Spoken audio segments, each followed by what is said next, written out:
Hey, it's Mike Brennan, and we're back with another edition of, it's M Squared TechCast from our old audio days, but now we just call it MI Tech TV. And I have with me Matt Roush, who's been with me. Gosh, man, how long has it been? Since we started, 5 years ago or 5 so? years ago, yeah. We've been doing these once a week for 5 years, more or less. Oh, So, yeah. yeah. And of course, we want to thank Matt's employer, Lawrence Technological University, for sponsoring these podcasts. That's why we try to make them really, really technology focused. And certainly that would be the case today. Matt, why don't you introduce the professor and talk about artificial intelligence? All right. Well, our first guest today is Dr. Tarek Sobh. He is the provost, which is chief academic officer. He's in charge of all things academic at Lawrence Technological University. And under his leadership, LTU has introduced several new programs. I also have to say that the building that I'm in here, the LTU University Services building, is under a bit of construction today. So you may hear some construction noises, and I will mute myself as soon as I can if it gets too loud. But downstairs from me, the space formerly occupied by the LTU Human Resources is actually being refitted for another new LTU academic program, a Master of Science in Physician Assistant Studies. So there's a bit of construction going on here for that. But we're here today to talk about another new program at Lawrence Tech, which is also a master's program. If we have time, we'll maybe talk about a couple of other new programs. But let's start out, Dr. Sobh, please, by talking about the new Master of Science in Artificial Intelligence program. What is this program going to entail? What will these students be studying? Sure. Thank you, Matt, and thank you, Mike, for the introduction. We're very excited at Lawrence Tech. As you mentioned, we're starting this new program at the graduate level in artificial intelligence. And answering your question, the program is going to be actually very interdisciplinary in nature. The proposition is that students graduating from various fields, including business, information technology, computing sciences, various disciplines of engineering, and in some cases, probably also some disciplines in the health sciences, will be able to join the MS degree in artificial intelligence and learn not only about the implementations of artificial intelligence algorithms in various disciplines, but also learn how to use artificial intelligence in a consistent, precise, and concise manner in their various disciplines to achieve the results that they aspire to. So I think the best way to describe it or to maybe explain is via examples from different fields. So one such example is, and again, we're talking here about the jobs of the future, right? Because the reality is we're graduating students now for job titles that do not even exist yet, in 4 or 5 years. So for example, in the area of autonomous cars or autonomous engineering in general, when you talk about autonomous engineering, the word autonomy means exactly that, cars and or submarines and or unmanned air vehicles or moving platforms and, in various settings are able to react to the environment via computer vision, via the analysis of scenes, via the learning, how scenes evolve over time and being able to move through them without hitting other vehicles and so on and so forth.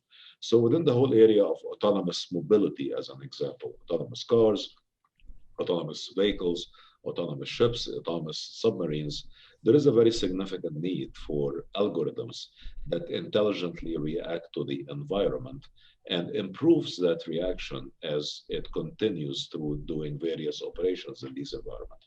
That's a classical applications of algorithms and artificial intelligence that students would be studying in this program to enable them to program these mobile vehicles of different sorts. Another example would be within the area of health sciences.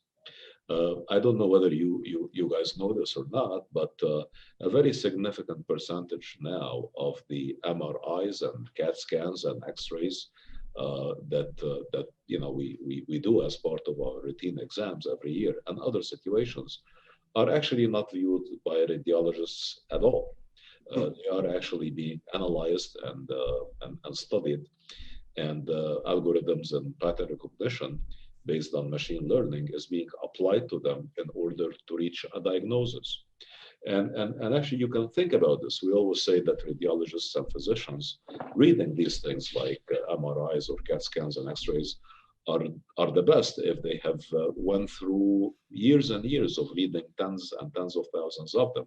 That's how they are able to come up with a diagnosis that's intelligent and right. So imagine the proposition of an algorithm in AI supplemented with machine learning that has studied already millions of these X-rays with the associated diagnosis or CAT scans or MRIs. Well, definitely that algorithm will perform better than the most experienced doctor, period, because it has seen it all, literally all.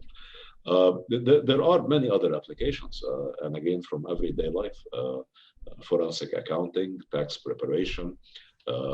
Again, you would be surprised or not to learn that a very significant percentage, more than 30–40% of the taxes that we file every year are not actually necessarily filed by our CPAs, which some of us do, some of us use automated online systems. There are so many of these artificial intelligence algorithms right now that are much more efficient at determining errors and red flags and issues that could happen in tax preparation.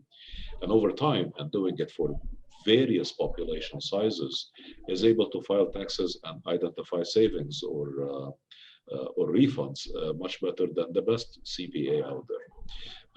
The list goes on. I mean, even again, within the area of robotics and automation, which is my own area of research. I'm a roboticist first and foremost.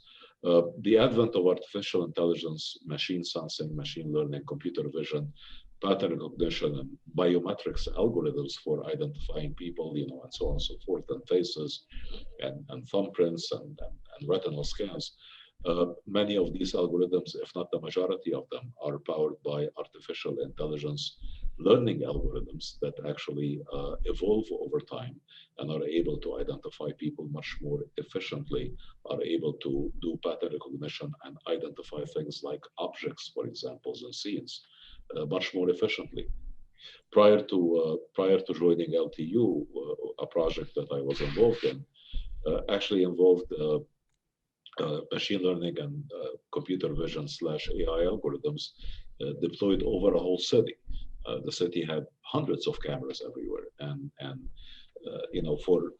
for identification of problems from a security point of view in a city, believe it or not, 5–10 years ago or less actually, there used to be a set of officers looking at hundreds of cameras in real time and trying to identify problems, whatever these problems are, security problems, people congregating, people running, fire, snow, somebody running with a gun. Of course, to do that without some automated help is impossible, right? I mean, being able to, you need to hire a whole new police force that would be fixated on one or two screens out of these hundreds at a time.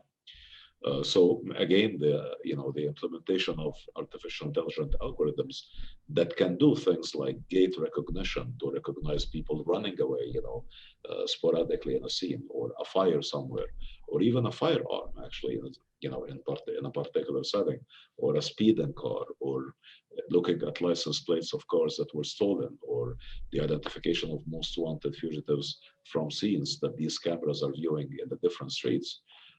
Is something that would make the whole process incredibly efficient. So alarms would be triggered after the implementation of all of these algorithms, and the right police, unit would be immediately dispatched to that particular area. So the applications are immense. Again, whether it's in bioinformatics, health informatics, health sciences in general, radiology, mobility, taxation, insurance, and coming up with the appropriate insurance codes based on certain characteristics of populations over time as they emerge. The applications of dealing with data sciences, huge amount of data, and being able to reason about sources of problems via linking different facts and propositions and trying to come up with a decision regarding why is a problem happening from big data, whether it's in the banking world or the traffic world, coming up with appropriate models that are strong. for weather forecasting, going all the way from the level of molecules in the air and simple phenomena happening hundreds of miles away and being able to predict because of, again, using learning over time and because of existing models that, a big storm is going to happen, several thousands of miles away in a few days because of that sporadic event over an ocean is, for example, an example of the applications of artificial intelligence. And there are some new laboratories being added to LTU and expanded as well, right, for this program? Absolutely, no question whatsoever. We already have we have a lot of work already within the general area of artificial intelligence, machine vision, sensing and automation, and of course, Industry 4.0, which is basically automation based on sense data for various applications. So we do, yes, we have an Industry 4.0 lab. We have a unmanned air vehicles laboratory. We have done lots of work in autonomous cars and such. But to answer your questions, yes, we're not going to build on our existing labs and introduce new ones, particularly and mostly within the area of sensing and within the area of big data and data sciences, because we are also introducing new degree programs in data sciences, business intelligence, data analytics, and several others that share basically characteristics with our MS and AI. Again, as I always, I guess, never tire of saying, the jobs of the futures have no boundaries, right? Interdisciplinarity is the key to graduating students who are well-versed in so many disciplines and have a breadth of knowledge in order to be able to tackle big problems. And artificial intelligence is a great example of a discipline that transcends academic boundaries and so on and so forth. So we're very, very excited about it. We think it's a great opportunity to address that field. Okay, so if people want more information about this program, I have a website here that I can direct them to. It is ltu.edu/MSAI, which is Master of Science in Artificial Intelligence. And I would also point out that these are very remunerative careers in artificial intelligence. We found some figures on Glassdoor and Indeed.com that peg average starting salaries for AI engineers at $111,000 a year, and those salaries go up to about $250 a year for senior people in the field. So this is something where you will not only be able to really chart the course of the future in one of these careers, but you'll also be very well compensated as well. So if you want more information on LTU's graduate programs, visit www.ltu.edu/admissions or call 800-CALL-LTU. So the salaries rival those of cybersecurity experts who I know from many of our podcasts start off in the $120,000 a year range right out of college. Certainly that wasn't the case for liberal arts majors when we graduated, was it, Matt? So I mean, since you mentioned cybersecurity, I can actually add that we have several tracks within this MS and AI, including tracks within connected vehicles, machine perception, biotechnology, and biomedical engineering. But one of our tracks and data sciences that is starting from the inquiries to be very actually popular is the MS and artificial intelligence track in cybersecurity, Mike, basically addressing threats and so on very intelligently based on perceived data. This is a short duration program, just to sum up. I think depending on the background, students can finish the program within 1 to 2 years at the most likely from 1 to 1.5 years. It's a very focused program with several tracks. Some of them are interdisciplinary tracks in various fields that I mentioned.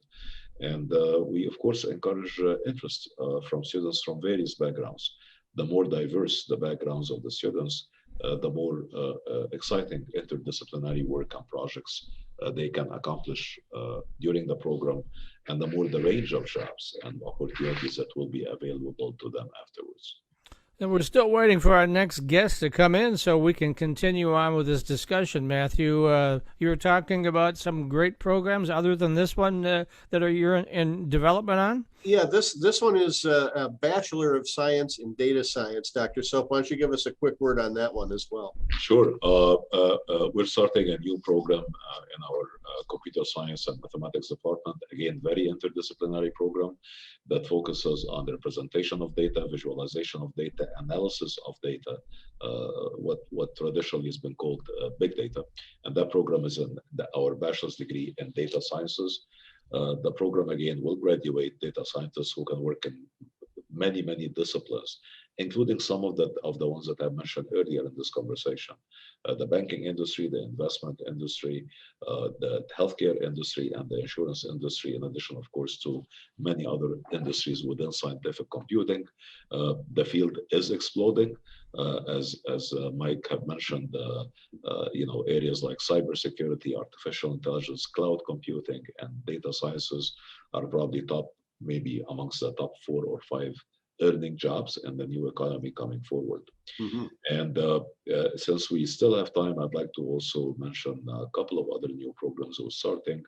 One of them is an incredibly innovative program and incredibly unique in the country, in addition, of course, to the data sciences, and that's our graduate level degree in cardiovascular perfusion.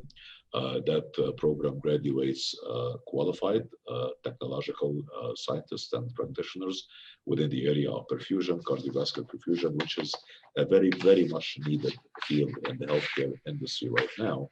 And that, of course, has been made more evident and obvious with the pandemic. We're looking forward to our first class joining in. It's a 1.5 to 2 year program with a very significant clinical component. And it is a joint venture, again, interdisciplinary venture between our health sciences degree program in the nursing school and our biomedical engineering program. So that's another very innovative program we're looking forward to starting. Another program that I'd like to give a shout out to is actually 2 degree programs at the bachelor's and the master's level within our School of Business, within the area of business intelligence and data analytics, starting this fall, that focus on graduating business professionals who are very well versed in utilizing data representation for business application, visualizing the data, and reacting based on that data to make business decisions. It's a very much needed field within the business community, and this will be one of very unique and few ones in the country within the area of business intelligence and data analytics. And I don't know, Mike, whether we have time or not, or whether your guest has arrived yet. Not yet, so I'll flag you if he does. He's running late, so continue on. Another degree program that I'd like also to mention is a new degree program that we are starting, again, interdisciplinary program in healthcare administration at the graduate level. And this healthcare administration program is, again, an interdisciplinary program like most of the ones that we have been starting recently. Again, a joint venture between the health sciences degree programs at LTU and our School of Business. And several of the concentrations and specialization within the administration MS degree program in healthcare will focus on healthcare informatics, healthcare management, and truly graduating administrators ready for the healthcare settings of the future, including training in areas like telemedicine and telehealth, and how to administer these going forward. One last comment, or not so last, if our guest is not going to arrive soon. Yeah, you've got the floor. Well, I'm a professor, my friend. I could probably speak forever if if I'm asked to. But actually, one common denominator in all of these new degree programs is, again, the technological nature of Lawrence Technological University. The word technological university, and by the way, I'm not sure whether the audience who are hearing this know this or not, the whole country is home to 6,000 plus institutions of higher learning. Out of these 6,000, and again, that goes all the way from community colleges to research-funded universities. Out of these, there are only 56 technological universities. And out of these 56 technological universities, only half offer more than an undergraduate degree, meaning 28 offer undergraduate degrees only, some of them grade schools, no question. But only 28 are comprehensive, meaning they offer all the range of degree programs, right from the bachelor's, associates, all the way to the PhD. And out of these, there are only 13 private universities. So LTU is a very unique place. It's one of 13 comprehensive doctoral technological private universities. And again, we are in the company of such wonderful institutions that I'm sure all of us know the names thereof, like the MIT, Caltech, Virginia Tech, RPI, and such. And again, the being that implies not that we are only teaching technology. What it implies really is whatever degree programs we have, whatever the discipline in, we ensure that our graduates come out very technologically savvy out of. And that's the whole proposition really at LTU. That's why we're very unique in many, many ways.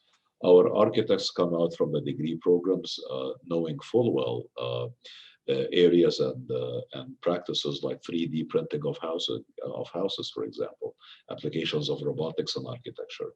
Our design students come out very, very well trained in game design, virtual reality design, and augmented reality.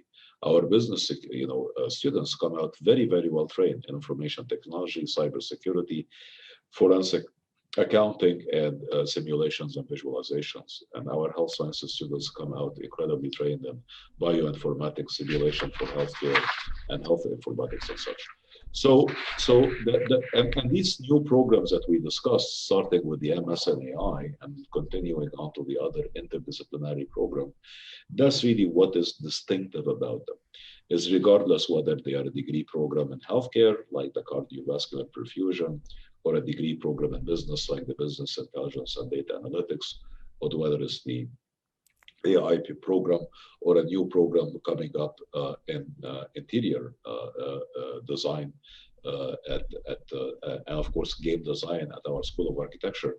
They all share that characteristic of being very technologically oriented and truly preparing kids for these 21st century technological jobs in all disciplines. I think our guest is here. All right. Yes, thank you very much for that comprehensive overview of the new programs at Lawrence Technological University from Tarek Sobh. He is the Provost and Chief Academic Officer at Lawrence Tech.